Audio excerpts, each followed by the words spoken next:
நாம் இந்த நாளில் முக்கியமாக கர்த்தருடைய பிறப்பு என்றால் அதனுடைய அர்த்தம் என்ன என்பதை நாம் தியானிக்க வேண்டிய நாள். நமக்கு ரட்சிப்பு. Very specifically, today we will be meditating upon this miraculous day, upon this day when the Lord Jesus Christ was born. இந்த நாள் தான் நாம் இந்த இடத்தில் ரட்சிப்பை பெற்றவர்களாக கூடியிருக்கிறோம். இந்த நாள் தான் நாம் இன்றைக்கு It is because of this day only that we are gathered together and we have salvation. Hallelujah. Hallelujah.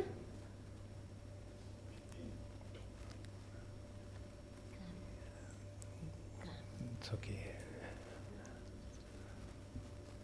அதாவது இதுவரையும் நாம் பல தேவ செய்தியை கேட்டிருக்கிறோம்.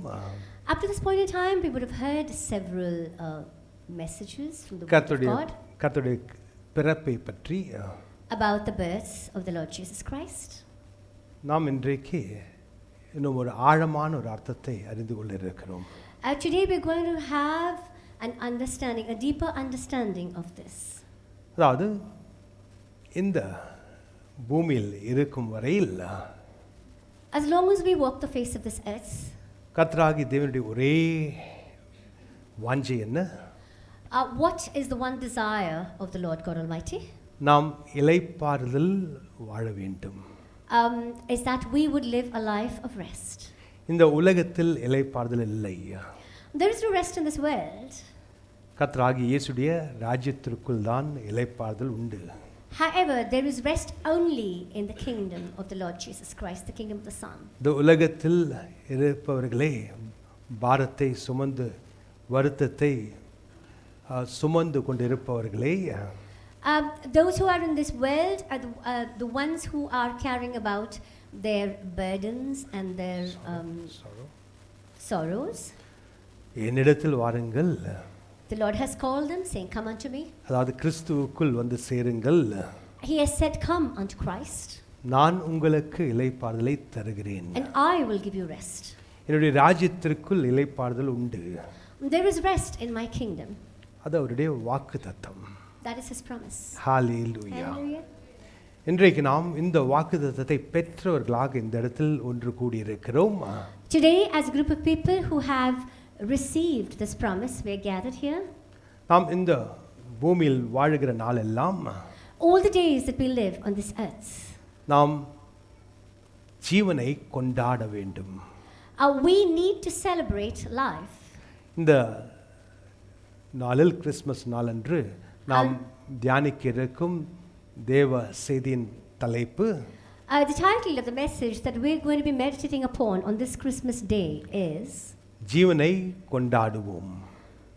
Let us celebrate life. Hallelujah. Hallelujah. ஜீவனை கொண்டாடுவோம். Let us celebrate life. Hallelujah. Hallelujah. கர்த்தராகிய தேவன் அவருடைய ஜீவனை நமக்குள் தந்திருக்கிறார். The Lord God Almighty has given to us his life. அந்த ஜீவனால் தான் நமக்கு இளைப்பாறுதல். And it is because of this life that we have entered into rest. அந்த ஜீவனை நாம் கொண்டாடுவதுதான் அவருடைய ஒரே வாஞ்சை. And it is his one desire that we would celebrate this life. Pavul அப்போஸ்தலர் சொன்னார், What did Paul the apostle say? நீ நான் வாழவில்லை, It's no longer that I live, கிறிஸ்து எனக்குள் வாழ்ந்து கொண்டிருக்கிறார். but it is Christ who's living inside of me. இப்போது நாம் ஜீவிக்கவில்லை. Today we are not living. கிறிஸ்துவுடைய ஜீவன் நமக்குள் இருக்கிறது. அவர்தான் நமக்குள் ஜீவித்துக் கொண்டிருக்கிறார். It is the Lord Jesus who is living inside of us. It is his life that is inside of us. நாம் இந்த அவர் தந்த ஜீவனை நாம் கொண்டாடும் போது And when we celebrate this life that he has given to us, கர்த்தராகிய இயேசுவை நாம் கொண்டாடுகிறோம். we are celebrating the Lord Jesus. அவருடைய பிறப்பை நாம் கொண்டாடுகிறோம். And we are celebrating his birth. அவர் இந்த பூமியில் பிறந்ததற்கு காரணம் What was the reason why he was born on this earth? பாவத்தில் மரித்த நாம் we who were dead in our sins, நாம் ஜீவிக்க வேண்டும் என்று. that we might live. பாவத்தினால் நம்முடைய ஆவி மரித்த நிலையில் இருந்தது. Our spirit was dead because of sin. கர்த்தராகிய இயேசுவினால் நம்முடைய ஆவி இன்றைக்கு ஜீவனை பெற்றிருக்கிறது. However, our spirits have received life because of the Lord Jesus Christ. இந்த முன்னுரையை அறிந்தவர்களாக நாம் கடந்து செல்வோம் தேவ செய்திக்கு. Those who have understood this prelude, we can go into the message. யோவான் 1வது அதிகாரம் 14வது வசனத்தை வாசித்து தொடங்குவோம். Let us start by reading from the book of John, chapter 1, verse 14. யோவான் 1வது அதிகாரம் 14வது வசனம். அந்த வார்த்தை மாம்சமாகி கிருபையினாலும் சத்தியத்தினாலும் நிறைந்தவராய் நமக்குள்ளே வாசம் பண்ணினார். அவருடைய மகிமையை கண்டோம். அது பிதாவுக்கு ஒரே பேரானவருடைய மகிமைக்கு ஏற்ற மகிமையாகவே இருந்தது. John chapter 1 verse 14. And the word was made flesh and dwelt among us, and we beheld his glory, the glory as of the only begotten of the Father, full of grace and truth. That's it. நாம் எழுந்து நிற்போம். Yes, sir. இந்த வார்த்தையை நாம் கனப்படுத்துவோம். பிதாவே, இந்த தேவ வார்த்தையை உம்முடைய பிரசன்னத்திற்குள் கொண்டு வருகிறோம் ஐயா. இந்த தேவ வார்த்தையில் உம்முடைய வல்லமையும் அபிஷேகத்தை ஊற்றி ஆவியானவரே நீரே எங்களிடத்தில் இந்த தேவ வார்த்தையின் ஆழங்களை வெளிப்படுத்தி எங்களுடைய ஆவியில் உடைய சத்தியத்தினால் எங்களை ஆவியை பலப்படுத்தி நாங்கள் இந்த பூமியில் ஆளுகை செய்யும் வாழ்க்கை வாழ்வதற்காக கிருபை முற்றும் இயேசு நாமத்தில் பிதாவே. அமேன், அமேன், அமேன், அமேன். உட்கார்வோம். Let's sit down. இந்த யோவான் 1வது அதிகாரம் 14வது வசனத்தை வாசித்தோம். We just heard the reading from 1:14 of the book of John. அதாவது இந்த இடத்தில் அந்த வார்த்தை என்று குறிப்பிட்டு இருப்பதற்கு காரணம் இதற்கு முன்பாக வார்த்தையை பற்றி விமர்சிக்கப்பட்டிருக்கிறது. It's been explained about it. We spoke about the word, but now we're going to have a deeper explanation of who this word is. அந்த வார்த்தை மாம்சமாகி கிருபையினாலும் சத்தியத்தினாலும் நிறைந்தவராய் நமக்குள்ளே வாசம் பண்ணினார். And the word was made flesh and dwelt amongst us, full of grace and truth. Hallelujah. Hallelujah. அதாவது கர்த்தராகிய தேவனுடைய வார்த்தை, the word of God Almighty. இந்த வார்த்தை மாம்சமாகி This word became flesh. சத்தியத்தினாலும் கிருபையினாலும் சத்தியத்தினாலும் நிறைந்து It was filled with grace and truth. நமக்குள்ளே வாசம் பண்ணினார். And this word dwelt amongst us. அதாவது நாம் இன்றைக்கும் கர்த்தராகிய தேவனுடைய வார்த்தையை கேட்டுக்கொண்டிருக்கிறோம். Today also we are hearing the word of the Lord God Almighty. அந்த தேவ வார்த்தையில் என்ன இருக்கிறது? What is there in the word? கிருபையும் சத்தியமும். There is grace and truth. தேவ வார்த்தையில் கிருபையும் சத்தியம் இருந்தால், if the word of God has grace and truth, அது இயேசுவே நமக்குள் வருகிறதுக்கு ஒப்பாக இருக்கிறது. It is equivalent of the Lord Jesus Christ himself being with us. நாள்தான் நாம் தேவ வார்த்தையை கேட்கும் போது உன்னிப்பாக கவனமாக நாம் எல்லா சிந்தனைகளையும் தள்ளிவிட்டு நாம் அந்த வார்த்தையை சந்தோஷத்தோடு கேட்க வேண்டும்.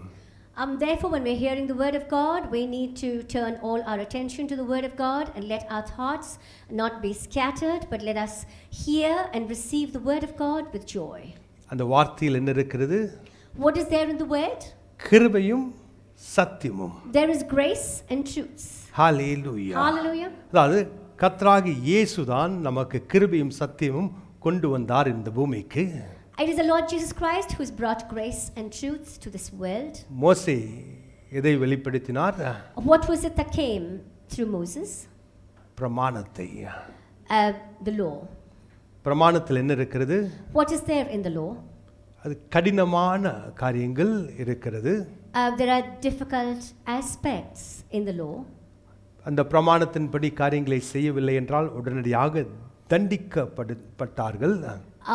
If they did not do what the law demanded or commanded, then they were punished severely. அந்த தண்டனைகளை எல்லாம் ஏற்றுக்கொள்வதற்காக தான் இயேசு இந்த பூமியில் மாம்சமாக அவருடைய வார்த்தையே மாம்சமாக இந்த பூமியில் பிறந்தார். However, it was to take this punishment upon himself that the Lord Jesus Christ was manifested on this earth as the Word. அவர் கிருபையும் சத்தியமும் நிறைந்தவராக இருந்தார். He is somebody who's filled with grace and truth. Hallelujah. Hallelujah. அவர் நம் மத்தியில், அதாவது இந்த பூமியில் அவர் வாழ்ந்து கொண்டிருந்தார். He lived on this earth amongst us. அதாவது அந்த நாட்களில் இருந்தவர்களுடைய மத்தியில் வாசம் செய்து கொண்டிருந்தார். He dwelt amongst the people who lived on this earth at that point in time. அவர் கர்த்தராக தேவனுடைய சாயலாக இருந்தார்.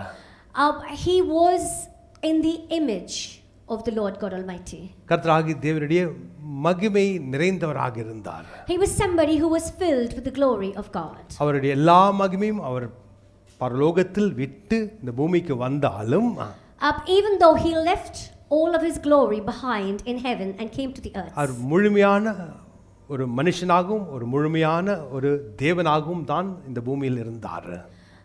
As he was on this earth, he was fully God and fully man.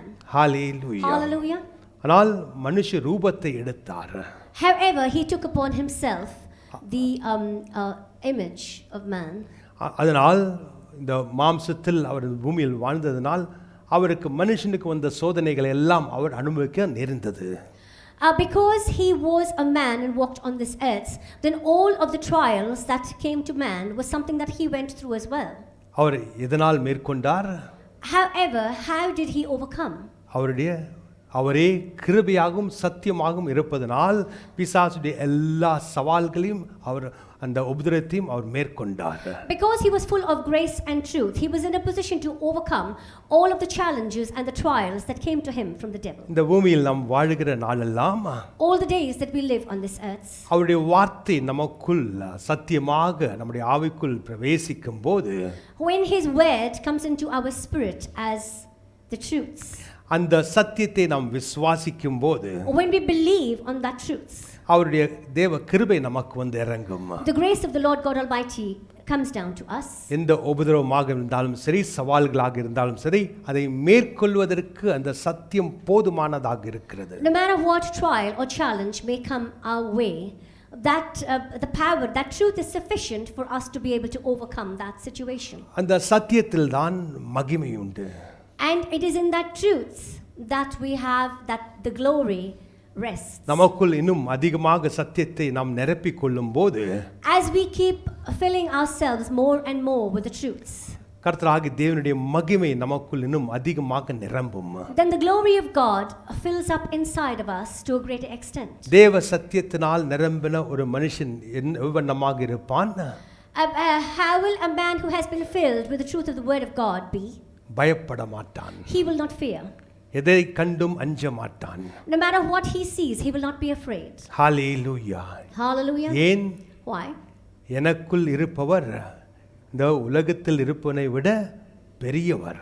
Because greater is he that is in me than he that is in the world. அதை அறிந்ததனால், because we have an understanding of that, அவருடைய வார்த்தை நமக்குள் வாசமாக இருப்பதனால், because his word dwells inside of us. இன்றைக்கு நாம் Christmas நாள், இந்த கிறிஸ்மஸ் கொண்டாடும் இந்த நாளில், today on this day of Christmas that we are celebrating Christmas, நாம் இந்த ஒரு நாள் மட்டும் நமக்கு கிறிஸ்துமஸாக இருக்கக்கூடாது. this day alone should not be Christmas day for us. ஒவ்வொரு நாளும் நமக்கு கிறிஸ்மஸ் தான். But every single day of our life needs to be Christmas. Christmas என்றால் என்ன? What is Christmas? கர்த்தராகிய இயேசு நமக்குள் பிறந்த நாள். It is the day on which the Lord Jesus Christ was birthed in us. அவர் இந்த பூமியில் பிறந்த நாளை நாம் கிறிஸ்மஸ் என்று கொண்டாடுகிறோம். We celebrate the day on which he was born on this earth as Christmas. ஆனால் நமக்குள் அவருடைய வார்த்தை பிறக்க ஒவ்வொரு நாளும் நமக்கு கிறிஸ்மஸ் தான். However, as his word keeps manifesting and growing inside of us every single day, then every single day is Christmas for us. ஏன்? Why? அவரால் கூடாதது ஒன்றுமில்லை. Because there is nothing impossible with him. யோவான் 1வது அதிகாரம் 3வது வசனத்திலிருந்து 5வது வசனம் வரை வாசிக்கும் போது, when we read from the book of John chapter 1 verses 3 to 5, இதை பற்றி இன்னும் அதிகமாக நாம் தியானிக்க முடிகிறது. We will be in a position to meditate upon this further. யோவான் 1வது அதிகாரம் வசனங்கள் 3 5 வரை. சகலமும் அவர் மூலமாய் உண்டாயிற்று, உண்டானது ஒன்றும் அவராலே அல்லாமல் உண்டாகவில்லை. அவருக்குள் ஜீவன் இருந்தது, அந்த ஜீவன் மனுஷனுக்கு ஒளியாய் இருந்தது. அந்த ஒளி இருளிலே பிரகாசிக்கிறது, இருளானது அதை பற்றி கொள்ளவில்லை. John chapter 1 verses 3 through 5. All things were made by him, and without him was not anything made that was made. In him was life, and the life was the light of men.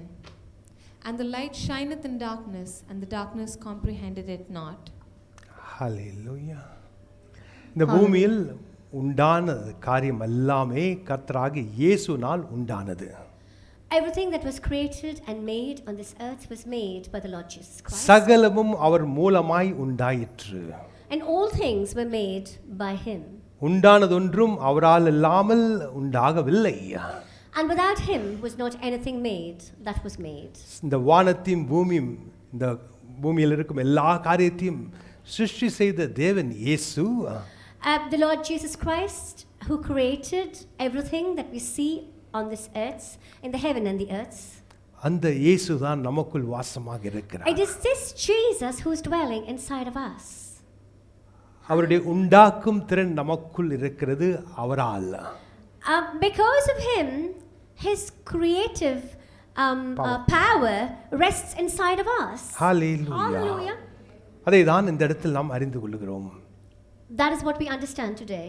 நாம் இயேசுவை ஏற்றுக்கொண்டவர்கள் என்று நாம் அறிந்து கொண்டால், we who have accepted the Lord Jesus Christ, if we have the understanding, அப்பொழுது நாம் இதையும் அறிந்து கொள்ள வேண்டும். then we need to have an understanding of this as well. சர்வ வல்லவர் இயேசு, the Almighty Jesus Christ, அவர்தான் எல்லாவற்றையும் உண்டாக்கினார். he is the one who created everything. அந்த இயேசு தான் நமக்குள் வாசமாக இருக்கிறார். It is this Jesus who dwells inside of us. அவருக்குள் ஜீவன் இருந்தது. But he had life inside of him. இந்த பூமிக்கு அவர் வரும்போது, when he came to this earth, தேவனுடைய ஜீவனை அவர் கொண்டு வந்தார். he brought down the life of God. அந்த ஜீவன் மனுஷருக்கு ஒளியாய் இருந்தது. And this life was the light of men. Hallelujah. Hallelujah. இந்த உலகம் இருளில் இருந்தது. The world was in darkness. Hallelujah. Hallelujah. மனிதர்கள் இன்னும் மிக பெரும் இருளில் இருக்கிறார்கள். And men were in greater darkness or gross darkness. Hallelujah. Hallelujah. கர்த்தராகிய இயேசு வந்த நாளில், However, from the day that the Lord Jesus Christ came, கர்த்தராகிய இயேசு அவர் தேவனுடைய ஜீவனை கொண்டு வந்தார் இந்த பூமிக்குள். the Lord Jesus brought the life of God into this world. Hallelujah. ஆதாமை சிருஷ்டி செய்த தேவன் என்ன செய்தார் முதலில்? The God who created Adam, what is it that he did? First of all, ஆதாமுக்குள் அவருடைய ஜீவனை ஊதினார். he breathed his life into Adam. Hallelujah. Hallelujah. அதுக்கு அர்த்தம் என்ன? What does that mean? இந்த பூமியில் நாம் ஒரு மேற்கொள்ளுகிற ஜீவிதம் வாழ வேண்டும் என்றால், If we need to live an overcoming life on this earth, தேவனை போல் இந்த பூமியில் நாம் வாழ வேண்டும் என்றால், if we need to live like God on this earth, ஆளுகை செய்யும் வாழ்க்கை வாழ வேண்டும் என்றால், if we need to live an overcoming life on this earth, நமக்கு கர்த்தராகிய தேவனுடைய ஜீவன் நமக்குள் தேவையாக இருக்கிறது. then it is necessary that we have the life of the Lord God Almighty inside of us. அந்த ஜீவனை மனுஷன் இழந்து விட்டான் ஆதாம் பாவத்தில் விழுந்தபோது. It is this life that was lost by man when Adam fell into sin. இயேசு இந்த பூமியில் பிறந்ததற்கு காரணம் திரும்ப கர்த்தராகிய தேவன் சிருஷ்டி செய்த அந்த மனிதனுக்குள் ஜீவனை கொண்டு வருவதற்காக இயேசு பிறந்தார். However, the reason why the Lord Jesus Christ was born on this earth was in order that this life that man lost might be restored to man. Hallelujah. Hallelujah. நமக்குள் இருக்கும் தேவ ஜீவன் தான் எல்லாவற்றுக்கும் மேலானது. It is the life of God that is inside of us that is above everything else. அதை நாம் நித்திய ஜீவன் என்று சொல்லுகிறோம். We call this as eternal life. கர்த்தராகிய இயேசு என்ன சொன்னார்? 14வது அதிகாரம் 6வது வசனம் யோவானில், In 14:6 of the book of John, what is it that the Lord God Almighty spoke நானே to us? வழி, நானே சத்தியம், நானே ஜீவன். I am the way, the truth, and the life. என்னாலன்றி எவனும் என்னுடைய பிதாவிடத்தில் வரான். And nobody can go to the Father except through me. ஏன்? Why? அவருடைய ஜீவன் இல்லாமல், கர்த்தராகிய தேவனுடைய ஜீவன் நமக்குள் இல்லாமல் கர்த்தராகிய தேவனிடத்தில் நாம் போய் சேர முடியாது. We will not be in a position to go to God if we do not have the life of God inside of us. அதே நேரத்தில் At the same time, இந்த பரலோக வாழ்க்கை இந்த பூமியில் வாழ்வதற்காகவும் தேவ ஜீவன் நமக்குள் தேவையாக இருக்கிறது. we require the life of God inside of us if we are going to live a life of heaven on this earth. அதற்காக தான் இயேசு பிறந்தார். And it's for this purpose that Jesus was born.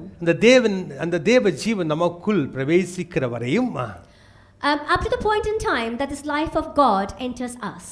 நாம் இருளில் இருந்தோம். We were in darkness. நமக்கு சத்திய தேவன் யார் என்று கூட தெரியாத அளவுக்கு நம்முடைய ஆவி இருளில் இருந்தது. Our spirits were in so much of darkness that we did not have any understanding of who this God of light and life was. அதனால்தான் கர்த்தருடைய வார்த்தை நமக்கு போதிக்கிறது. That is why the word of God teaches us. தடவியாவது உண்மையான ஜீவனுள்ள தேவனை கண்டுபிடிப்போம் என்று. That people will go about touching and feeling and trying to find out the living God. தடவியாவது என்று சொல்லும்போது இருளில் இருப்பவர்களுக்கு கண் தெரியாத நிலையில் இருக்கும்போது நாம் தடவிதான் போய் சேர வேண்டும். Those who are in darkness and who do not have any sight will not be able to see, therefore they have to touch things around and understand. கர்த்தராகிய இயேசுவை ஏற்றுக்கொண்ட உடனே அவருடைய ஜீவன் நமக்குள் வந்து விட்டது. However, the minute we accepted the Lord Jesus Christ, his life came inside of us. நமக்குள் அவருடைய ஒளி வந்து விட்டது. And his light came inside of us. நம்மை சுற்றி இருக்கும் எல்லா காரியமும் ஒளி பெற்றது. And everything around us became light. எல்லாவற்றையும் நம் ஆவிக்குரிய நிலையில் காணுவதற்கு ஒரு திறனை கர்த்தராகிய தேவன் நமக்கு தந்தார். And the Lord God Almighty gave us an ability to be able to see things in the spirit. Hallelujah. Hallelujah. அதேதான் அவருக்குள் ஜீவன் இருந்தது. அந்த ஜீவன் மனுஷருக்குள் ஒளியாய் இருந்தது. அந்த ஒளி இருளிலே பிரகாசிக்கிறது. இருளானது அதை பற்றிக் கொள்ளவில்லை. In him was life, and the life was the light of men. And the light shineth in darkness, and the darkness comprehended it not. Hallelujah. Hallelujah. தேவ ஜீவன் நமக்குள் இருக்கும் போது as long as we have the life of God inside of us, நமக்குள் தேவ வெளிச்சம் இருக்கும் போது as long as we have the light of God inside of us, பிசாசுடைய இருள் நம்மை பற்றிக் கொள்ள முடியாது. the darkness of the devil cannot overtake us. எப்பொழுது பிசாசு நம்மை கட்டுக்குள் கொண்டு வருகிறான்? When is it that the devil brings us into bondage? நமக்குள் அவருடைய வெளிச்சம் இல்லாத நேரத்தில். At the times that we do not have his light inside of us. அவருடைய வார்த்தை தான் நமக்கு வெளிச்சத்தை தருகிறது.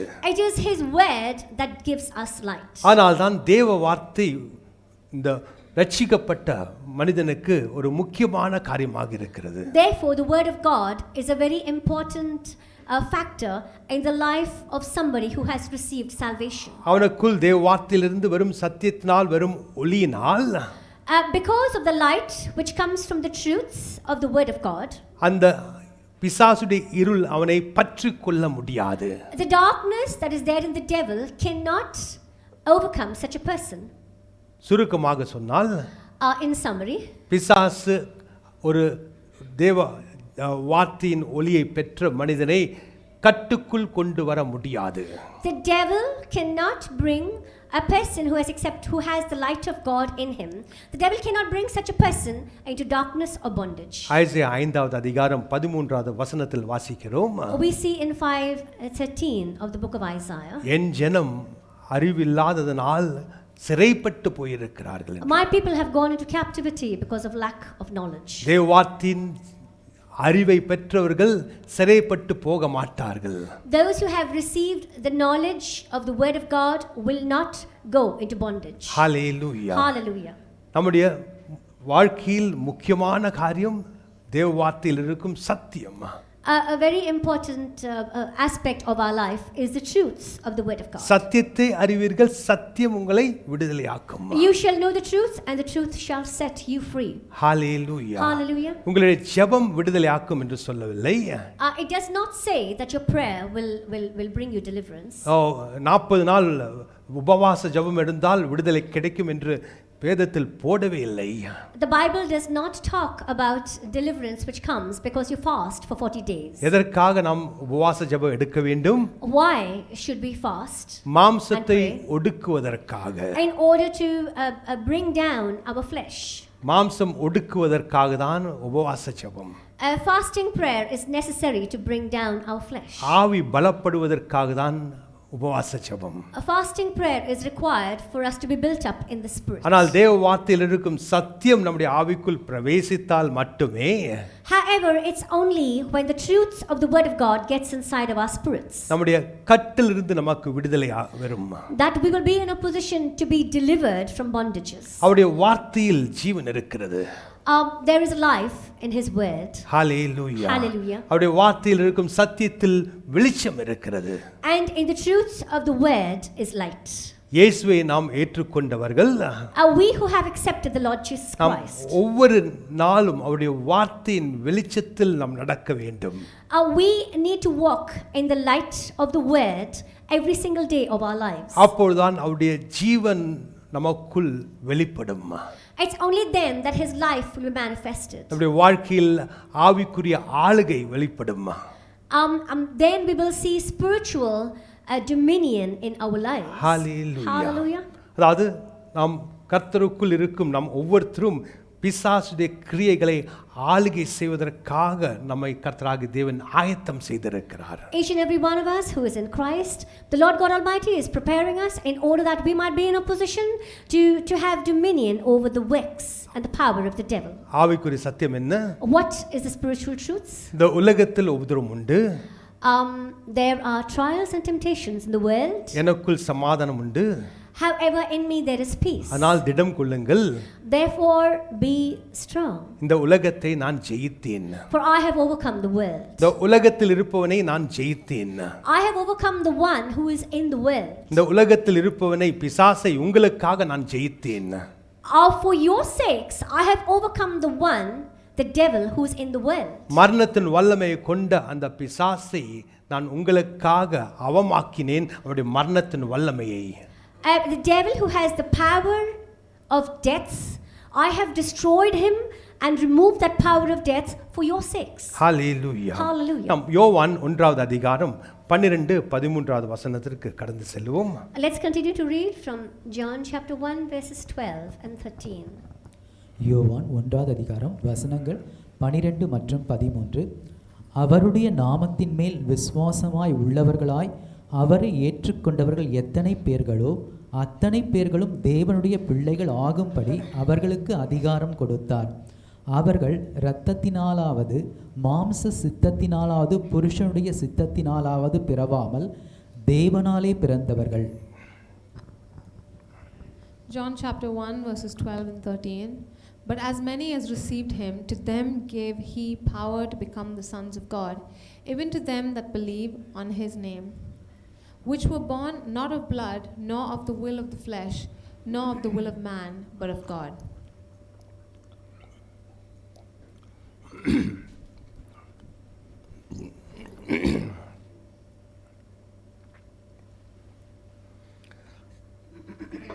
கர்த்தராகிய இயேசுவின் நாமத்தை விசுவாசித்த ஒவ்வொருவரும் Everyone who has believed on the name of the Lord Jesus, அவரை ஏற்றுக்கொண்ட ஒவ்வொருத்தரும் and everyone who has accepted him, கர்த்தராகிய தேவனுடைய பிள்ளைகள், are the sons, the children of God.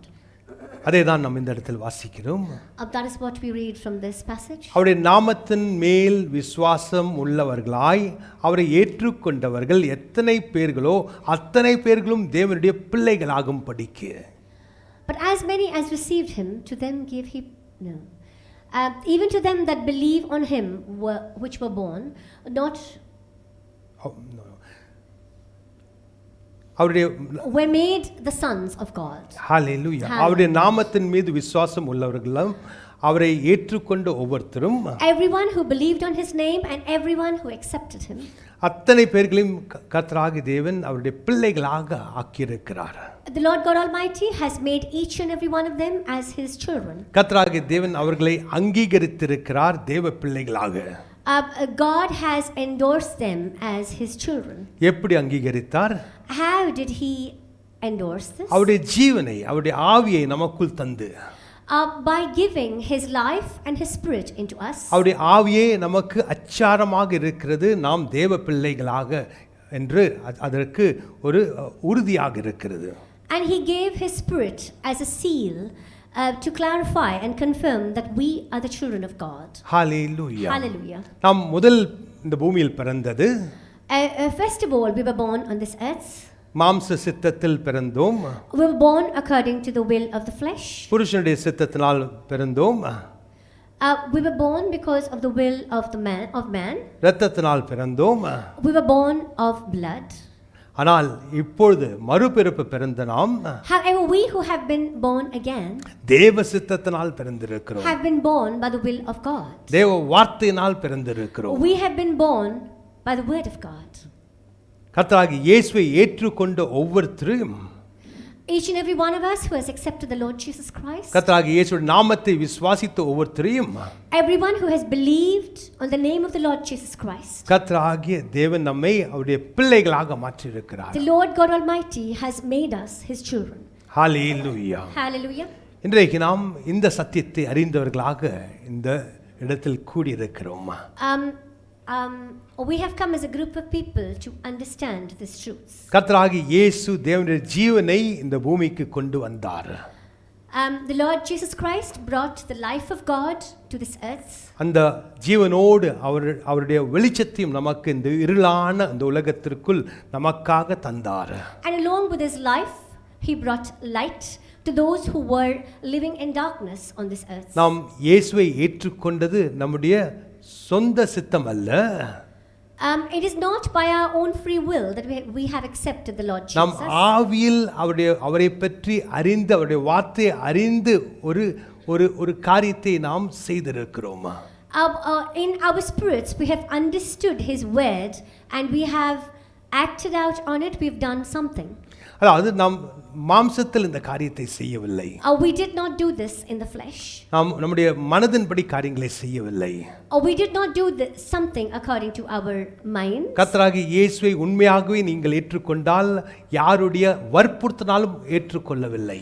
If you have truly accepted the Lord Jesus Christ, you have not done it by the force of anybody. கர்த்தராகிய தேவனுடைய வார்த்தை அறிந்து அதை புரிந்து அதற்கு பிறகு சொந்த நம்முடைய சித்தத்தை அவரை நாம் ஏற்றுக்கொண்டிருக்கிறோம். However, you have received knowledge and understanding of the Lord Jesus Christ, of his word, and because of your own free will you have accepted him. யாராவது அழுத்தியோ யாராவது கட்டாயப்படுத்தியோ இயேசுவை ஏற்றுக்கொண்டால் அவர்கள் கிறிஸ்துவர்களே அல்ல. If there's somebody who has accepted the Lord Jesus Christ because of force, such a person is not a Christian. ஏதாவது எந்த வழியினாலும் அவர்கள் இயேசுவை ஏற்றுக்கொண்டால் அவர்கள் கிறிஸ்துவர்களே அல்ல. If they have become Christians through any other way, then they are not Christians. கர்த்தராகிய இயேசுவின் நாமத்தை விசுவாசித்து those who believed on the name of the Lord Jesus, அந்த அவரை ஏற்றுக்கொண்ட ஒவ்வொருத்தரையும் everyone who has accepted him, அவர்களை கர்த்தராகிய தேவன் அவருடைய பிள்ளைகளாக ஆக்கியிருக்கிறார். The Lord God Almighty has made each and every such person as his children. அதேதான் நாம் வேதத்தில் வாசிக்கிறோம். That is what we read in the word. யோவான் 1வது அதிகாரம் 12வது வசனம் என்ன சொல்லுகிறது? What does John chapter 1 verse 12 say? அவருடைய நாமத்தின் மேல் விசுவாசம் உள்ளவர்களாய் அவரை ஏற்றுக்கொண்டவர்கள் எத்தனை பேர்களோ அத்தனை பேர்களும் தேவனுடைய பிள்ளைகள் ஆகும்படிக்கு அவர்களுக்கு அங்கீகாரம் கொடுத்தார். But as many as received him, to them gave he power to become the sons of God, even to them that believe on his name. Hallelujah. நாம் தேவ பிள்ளைகள். We are the children of God. கர்த்தராகிய தேவனால் அங்கீகரிக்கப்பட்ட பிள்ளைகள். We are a group of people who have become the sons of God, or have by the power of God, become the sons of God. கர்த்தராகிய தேவனுடைய அந்த அவருடைய கிரியை அறிந்து அவருடைய ஒரே குமாரன் இயேசு என்பதை அறிந்து அவருடைய வார்த்தையின் வழியாக அறிந்து நாம் ஏற்றுக்கொண்ட ஒவ்வொருத்தரும் தேவ பிள்ளைகள். We who have understood the word of God, we who have understood about the Son of God, and we who have understood about the power of God, we have accepted the Lord Jesus. Hallelujah. Hallelujah. அந்த இடத்தில் ஆங்கிலத்தில் நன்றாக எழுதப்பட்டிருக்கிறது. It's written very well in the English Bible. அவர்களுக்கு to them gave the power to become the sons. அவர்களுக்கு அந்த வல்லமையை தந்தார் அவர்கள் தேவகுமாரர்களாக ஆகுவதற்கு. To them he gave power in order that they might become the sons of God. கர்த்தராகிய தேவனுடைய பிள்ளைகள் ஆகும்படிக்கு கர்த்தராகிய தேவன் வல்லமையை நமக்கு தர வேண்டும். The Lord God Almighty needs to give his power in order for us to become his sons. அது எப்பொழுது? When will that happen? கர்த்தராகிய இயேசுவின் நாமத்தை நாம் விசுவாசிக்கும் போது, when we believe on the name of the Lord Jesus, அப்பொழுதுதான் கர்த்தராகிய தேவன் அவருடைய ஜீவனை நமக்கு தருவார். It's only then that the Lord God Almighty will give to us his life. அவருடைய ஆவியை நமக்குள் தருவார். He will give to us his spirit. Hallelujah. Hallelujah. இந்த ஜீவனை நாம் கொண்டாட வேண்டும். We need to celebrate this life. Hallelujah. Hallelujah. நம்முடைய வாழ்க்கையில் ஆளுகை வருவதற்கு காரணமே தேவனுடைய ஜீவன். It is the life of God that has brought dominion into our lives. Hallelujah. Hallelujah. வார்த்தையினால் நாம் மேற்கொள்ள முடியும். Because of which we are in a position to overcome because of his word. கர்த்தராகிய தேவ வார்த்தையின் சத்தியத்தினால் நாம் மேற்கொள்ள முடியும். We are in a position to overcome because of the truths of the word of God. 2 தீமோத்தேயு 1வது அதிகாரம் 10வது வசனத்தை வாசிப்போம். Let's read 1:10 of the second letter to Timothy. 2 தீமோத்தேயு 1வது அதிகாரம் 10வது வசனம். நம்முடைய இரட்சகராகிய இயேசு கிறிஸ்து பிரசன்னமானதினாலே அந்த கிருபை இப்பொழுது வெளிப்படுத்தப்பட்டது. அவர் மரணத்தை பரிகரித்து ஜீவனையும் அழியாமையும் சுவிசேஷத்தினாலே வெளியரங்கமாக்கினார். 2 Timothy chapter 1 verse 10, but is now made manifest by the appearing of our Savior Jesus Christ, who hath abolished death and hath brought life and immortality to light through the gospel. Hallelujah. Hallelujah. கர்த்தராகிய இயேசு எந்த காரியங்களை செய்தார்? What is it that the Lord Jesus Christ did? இந்த இடத்தில் 2 காரியங்களை அவர் செய்திருக்கிறார். We see that he has done 2 things. அவர் மரணத்தை என்ன செய்தார்? What did he do about death? பரிகரித்து ஜீவனின் அழியாமையை சுவிசேஷத்தினாலே வெளிரங்கம் படுத்தினார். He had abolished death and had brought life and immortality to light through the gospel. Hallelujah. Hallelujah. அதற்கு அர்த்தம் என்ன? What does this mean? இந்த சுவிசேஷம் என்றால் என்ன? What is the gospel? நற்செய்தி. It's the good news.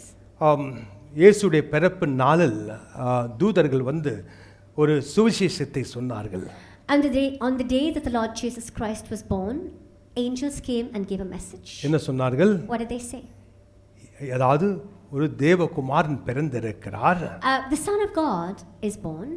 உங்களுக்கு இந்த சமாதானம் இந்த உலகத்தில் உண்டாகும்படிக்காக. In order that peace might prevail on the earth. இந்த சமாதானத்தை அவர் கொண்டு வந்திருக்கிறார். He has brought this peace. இனிமேல் உங்களுடைய வாழ்க்கையில் நம்பிக்கை உண்டு. Going forward, you have confidence in your life. இனிமேல் உங்களுடைய வாழ்க்கையில் ஆளுகை உண்டு. Going forward, you have dominion in your life. இனிமேல் மரணம் உங்களை ஆளுகை செய்யாது. Death can no longer have control over you. Hallelujah. Hallelujah. அதாவது நித்தியத்திற்கும் நீங்கள் ஜீவிப்பீர்கள். For all time and for all eternity, you will live. கர்த்தராகிய இயேசுவின் ஜீவனை பெற்றவர்கள், those who have received the life of the Lord God, அவர்கள் நித்திய ஜீவனை பெற்றவர்கள். all such people have received eternal life. இந்த பூமியில் நாம் மரிக்க மாட்டோம். We will not die on the earth. தேவ வார்த்தை என்ன போதிக்கிறது? What does the word of God teach us? இந்த பூமியில் நாம் உறங்குவோம், தூங்குவோம். We will sleep here. நாம் பரலோகத்தில் விழித்துக் கொள்வோம். And we'll wake up in heaven. Hallelujah Hallelujah. நமக்கு இனிமேல் மரணம் இல்லை. There is no more death for us. Hallelujah Hallelujah. மரணத்தில் என்ன இருக்கிறது? What is there in death? வேதனை இருக்கிறது. There is pain. தூக்கத்தில் என்ன இருக்கிறது? What is there in sleep? தூக்கத்தில் வேதனை இருக்கா? தூங்கும்போது வேதனை இருக்கா? Do we have any pain when we sleep? அதனால் தான் இயேசுவை ஏற்றுக்கொண்டவர்கள் அவர்கள் இந்த பூமியிலிருந்து போகும்போதும் அவர்கள் மரிக்க மாட்டார்கள், அவர்கள் தூங்குவார்கள். Those who have accepted the Lord Jesus Christ, when they move from this earth to the spirit realm, they will not die, but they will sleep. அவர்கள் நித்தியத்திற்கும் கர்த்தராகிய தேவனுடைய பிரசன்னத்தில் அவருடைய ஜீவனோடு இருப்பார்கள். And they will be living in the presence of God for all eternity. அந்த ஜீவனை தான் இயேசு தந்தார் அவர் இந்த பூமியில் பிறந்தபோது. It is this life that the Lord Jesus Christ gave to us when he was born on the earth. அது யாருக்காக தந்தார்? For whom did he give it? அவர் பிறக்கும்போது இந்த பூமியில் யாரும் ஒரு கிறிஸ்துவர்களோ ஒரு தனிப்பட்ட ஒரு கூட்டம் இல்லை. When he was born on this earth, there was no group of people who were called as Christians. இந்த வானத்தையும் பூமியும் சர்வ காரியங்களையும் படைத்த ஒரே ஒரு தேவன், அந்த தேவன் தான் அவருடைய வார்த்தை மாம்சமாக இந்த பூமியில் எல்லா உலகத்தில் இருக்கும் எல்லா மனுஷர்களுக்காகவும் அவர் அனுப்பினார். The Lord God Almighty who created heaven and earth, it is this God who sent his Son. The Word became flesh and dwelt amongst us so that he might be available for everyone who is on this earth. ஏன்? Why? இனிமேல் நாம் உபத்திரத்தில் இருக்க வேண்டாம். That we no longer need to go through trials and challenges. நாம் அவருடைய ஜீவனை பெற்ற நாம் We who have accepted his life, இந்த பூமியில் அவருடைய ஜீவனை நாம் கொண்டாடலாம். we can celebrate his life on this earth. ஆளுகை செய்யலாம். We can live an overcoming life. நமக்கு வரும் உபத்திரத்தை நாம் ஆளுகை செய்யலாம். We can have dominion over the temptations and trials that come our way. அதற்கு என்ன தேவை? For that what do we require? அவருடைய சத்திய வார்த்தை தேவை. We need the truths from his word. எதற்காக நாம் சபைக்கு வருகிறோம்? Why are we coming to church? தேவ வார்த்தையில் இருக்கும் சத்தியத்தை கேட்டு அந்த சத்தியத்தை ஆவியில் கலந்து கொள்வதற்காக. In order that we might hear the truth from the word of God and that truths might mix with our spirit. அப்பொழுதுதான் நமக்குள் அந்த ஆளுகையின் திறன் வரும். It's only then that we will receive that ability to have an overcoming life. அதாவது உபத்திரம் வராது என்று சொல்லவில்லை எங்குமே கிறிஸ்துவர்களுக்கு. Nowhere is it said that temptations will not come to Christians. கர்த்தராகிய தேவனுக்காக நின்ற ஷாதாக் மேஷாக் அபேத்நேகோ என்ன நடந்தது? What is it that happened to Shadrach, Meshach and Abednego when they stood for the Lord God Almighty? சத்திய தேவனுக்காக நின்றதனால் அவர்களுக்கு 7 மடங்கு அதிக சோதனை வந்தது. They had temptations which was 7 times more than everybody else, simply because of the fact that they stood for God Almighty. அந்த நேரத்திலும் கர்த்தராகிய தேவகுமாரன் அவர்கள் மத்தியில் இருந்தார். We see that at that point in time the Son of God was in their midst. அதை தான் நாம் வாசிக்கிறோம். That is what we read. இன்றைக்கும் அதே வண்ணமாக தான். It is the same thing that happens today as well. இயேசுவை ஏற்றுக்கொண்டவர்களுக்கு 7 மடங்கு அதிக சோதனை வரலாம். It is possible that those who have accepted the Lord Jesus Christ will see trials which are 7 times worse than others. ஆனால் நம் மத்தியில் கர்த்தராகிய தேவன் இருக்கிறார், இயேசு இருக்கிறார், அவருடைய வார்த்தை இருக்கிறது நாம் ஆளுகை செய்வதற்கு. However, in our midst the Lord God Almighty is there, the Lord Jesus is there, and his word is there in order that we might overcome. Shadrach Meshach அபேத்நேகோக்கு சோதனை வந்ததற்கு காரணம் என்ன? What was the reason why the trial came to Shadrach, Meshach and Abednego? கர்த்தராகிய தேவனையும் அவருடைய வார்த்தையும் பிடித்து கொண்டதனால. Because they held on to the word of God. அவருக்கு எதிராக வந்தவர்கள் யார்? Who were the ones who came against them? இந்த பூமியில் இருக்கும் மனுஷர்கள் அல்ல. It was not the men of the earth. பிசாசு. It was the devil. தேவனுக்கு இருக்கும் ஒரே ஒரு சத்ரு பிசாசு. The one enemy of the Lord God Almighty is the devil. கர்த்தராகிய தேவனை பிசாசு ஒன்றும் செய்ய முடியாது. The devil can do nothing to God. ஆனால் கர்த்தராகிய இயேசுவை ஏற்றுக்கொண்டு தேவ குமாரர்களாக ஆன நம்மை அவன் எப்படியாவது தாக்கி கர்த்தராகிய தேவனை துக்கப்படுத்துவதற்காக நமக்கு இந்த வண்ணமான சோதனைகளை கொண்டு வரலாம். However, those who have accepted the Lord Jesus Christ, the devil wants to bring those temptations into our lives. He wants to bring sorrows into our lives and take us into bondage. ஆனால் நாம் கர்த்தராகிய தேவனோடு இருக்கும்போது அவருடைய வார்த்தையை பிடித்து கொண்டிருக்கும் போது However, we who have accepted the Lord Jesus Christ and who are walking according to his word, நமக்கு அதிக மிக கன மகிமை நம் மீது இறங்கும். there is an exceeding great glory that will come down upon us. Shadrach Meshach Abednego என்ன கண்டார்கள்? What is it that Shadrach, Meshach and Abednego saw? அவர்களை அந்த தீக்கு நடுவில் போட்டபோது அந்த தீ அவர்களை ஒன்றும் செய்ய முடியவில்லை. Although they were thrown down into the fire, that fire could do nothing to them. 7 மடங்கு அதிகமாக அதை அந்த தீயை வர்த்திக்க செய்தார்கள். The heat of that fire was increased by 7 times. ஆனால் அந்த தீ அவர்களை ஒன்றும் செய்ய முடியவில்லை. However, that fire could do nothing to them. அந்த தீயில் விழுந்த அந்த ஸ்மெல் கூட வரவில்லை. Even the smell of the burning was not on their clothes. அதுதான் கர்த்தருடைய வல்லமை. This is the power of God. நாம் 7 மடங்கு அதிகமான சோதனையை கடந்து சென்றாலும் நமக்கு எந்த தீங்கும் நம்மை அணுகாது. Even though we go through trials and temptations which are 7 times worse than others, no evil can befall us. கர்த்தராகிய தேவன் எப்பொழுதும் நம்மோடு இருக்கிறார். The Lord God Almighty is with us always. இன்றைக்கு இயேசு பிறந்த நாள். Today is the day that the Lord Jesus Christ was born. பூமியில் இருக்கும் ஒவ்வொருத்தருக்காகவும் அவர் ஜீவனை தந்த நாள். கர்த்தராகிய தேவனுடைய ஜீவனை தந்த நாள். This is the day on which the Lord God Almighty has given his life to everyone who's on this earth. கர்த்தராகிய இயேசுவை விசுவாசித்தவர்களுக்கு அந்த ஜீவன் வந்து சேரும். And those who have accepted the Lord Jesus Christ, that life will come into their lives. அப்பொழுது கர்த்தராகிய தேவனுடைய ஜீவனை நாம் கொண்டாட வேண்டும். And then we need to celebrate the life of God. கிறிஸ்மஸை நாம் கொண்டாடுகிறோம் என்றால் If we are celebrating Christmas, அதுக்கு அர்த்தம் என்ன? what is the reason why? தேவனுடைய ஜீவனை கொண்டாடுவது. It is because we are celebrating the life of God. ஒரு அர்த்தத்தோடு கொண்டாடுவோம். We are celebrating. Our celebration is meaningful. நல்ல புது ஆடை அணிவது நல்லதுதான். It is a good thing to wear new clothes. போய் பிரியாணி சாப்பிடுவது நல்லதுதான். It's a good thing to have biryani. ஆனால் இதற்கெல்லாம் மேலாக இருக்கும் ஒரு காரியம். However, above all of this is one thing. நான் ஏன் இயேசுவை ஏற்றுக்கொண்டேன்? Why did I accept the Lord இயேசு Jesus எனக்காக Christ? என்ன செய்தார்? What did Jesus do for me? எனக்குள் இயேசு இருக்கும்போது When the Lord Jesus is inside of me, அவருடைய தேவ ஜீவன் எனக்குள் இருக்கிறது. the life of God is also inside of தேவ me. வெளிச்சம் எனக்குள் இருக்கிறது. The light of God is inside of இந்த me. இருளான அந்த உலகத்தில் In this world filled with darkness, பிசாசுடைய அந்த இருளால் இந்த மூடி இருக்கும் இந்த உலகத்தில் the devil who has covered this world with darkness, கர்த்தராகிய தேவன் அவருடைய வெளிச்சத்தை தருகிறார். the Lord God Almighty is giving to us his light. மனிதன் அவரால் சிருஷ்டிக்க செய்யப்பட்ட விசேஷித்த ஒரு சிருஷ்டி. Man who was created by God is a special creation. நாம் கர்த்தராகிய தேவனுடைய ரூபத்திலும் அவருடைய சாயலும் அவர் சிருஷ்டி செய்தார். He created us in his own image and likeness. கர்த்தராகிய தேவனை நாம் அறிந்து கொள்ள எப்படி இருக்கிறார் என்று அறிந்து கொள்ள வேண்டும் என்றால் If we need to understand how God looks, நாம் கண்ணாடிக்கு முன்பாக நம்மை போய் பார்த்தால் போதும். it's sufficient for us to stand in front of a mirror. கர்த்தராகிய தேவன் அவருடைய வார்த்தையில் என்ன நமக்கு வெளிப்படுத்தி இருக்கிறார்? What is it that the Lord God Almighty has revealed to us from his word? அவருடைய ரூபத்தினாலும் அவருடைய சாயலினால் அவருடைய ரூபம் போலும் அவருடைய சாயல் போலும் மனுஷனை அவர் சிருஷ்டி செய்தார். He created man in his own image and likeness. Hallelujah. Hallelujah. இன்றைக்கு கடைசியாக இருக்கும் வசனத்தை வாசித்து முடித்துக் கொள்வோம். Let us read this final verse before we conclude. யோவான் 10வது அதிகாரம் 10வது வசனம்.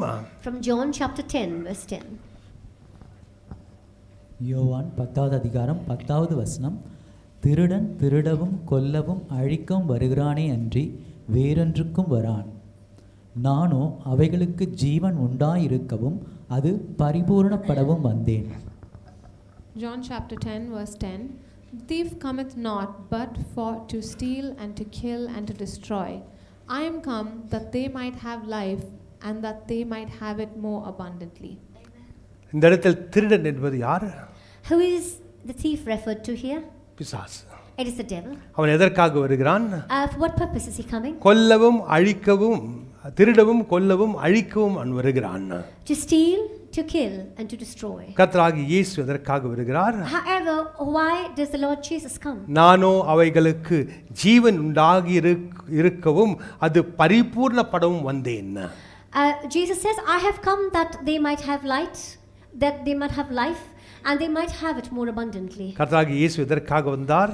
What was the purpose why Jesus came? நமக்குள் தேவ ஜீவன் உண்டாகும்படி, In order that the life of God might come inside of அந்த us. தேவ ஜீவனால் நாம் பரிபூர்ணப்படுவதற்காக, And in order that because of the life of God we might have abundance in our lives. எல்லா காரியத்திலும் பரிபூர்ணம் உண்டாகுவதற்காக. That there will be a fullness in every area of our lives. Hallelujah. Hallelujah. Perfection we can say. Perfection. Hallelujah. எல்லா காரியத்திலும் ஒரு perfection, ஒரு பரிபூர்ணம். It is also abundance, it's also perfection. Hallelujah. அதாவது எதற்காக இயேசு வந்தார்? அவருடைய ஜீவனை தருவதற்காக. Why did the Lord Jesus come? In order that he might give us his life. அவருடைய ஜீவனை பெற்றுக்கொண்ட நாம், And we who have accepted his life, அவருடைய பரிபூர்ணத்தில் வாழ்வதற்காக. in order that we might live in perfection and fullness. Yes, hallelujah. இதை அறிந்து நாம் சந்தோஷத்தோடு ஜீவனை கொண்டாடுவோம். As a group of people who understand this fully well, let us celebrate life. இளைப்பாறுதலை வாக்குத்தத்தமாக தந்த தேவன் வாக்கு மாறாத தேவன். The Lord God Almighty who has given us his promise will never fail us. வருத்தப்பட்டு பாரம் சுமக்கிறவர்களே எல்லோரும் என்னிடத்தில் வாருங்கள், நான் உங்களுக்கு இளைப்பாறுதலை தருகிறேன் என்று சொன்னவர் இயேசு.